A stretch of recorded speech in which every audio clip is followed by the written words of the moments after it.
morning, boys and girls. I hope that you can remember what our lesson last week was about. That the miracles that Peter had done, that he performed, that they proved that he was the one that Jesus had put in charge of starting the church.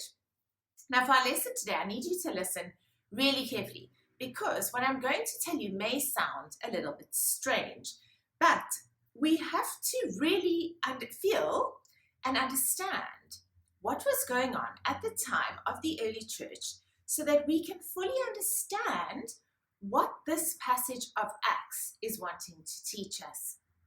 You see, at this time in the book of Acts, there was a big divide between Jews and Gentiles. The Jews were the people of God, and the Gentiles were those that were not Jews. Peter and the other apostles, they still believed that Jesus had come, that he had died on the cross, and that he had done that only for the Jewish people because they were God's chosen people. You see, they considered themselves to be in, and everyone else was considered to be out. And so I just want to tell you, before we go into our story, what the Jews would have believed at this time. So the Jews believed that they were God's chosen people. They did not like the Gentiles because they were not God's people. And so the way they viewed them was they viewed the Gentiles as unclean. The Jews would never go into a Gentile home or invite a Gentile to come to their home. They would never sit, eat, drink, or even be seen talking to a Gentile.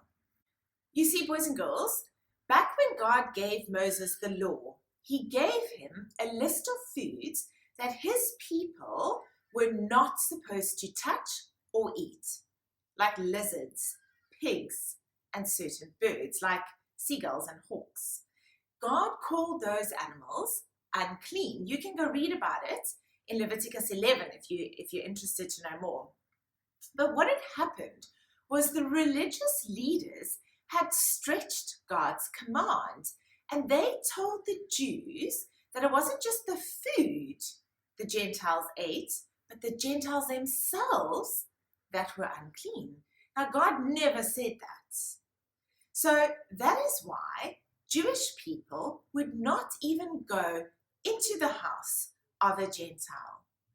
But like I said, God had not forbidden that. In fact, God had planned to reach people from every nation.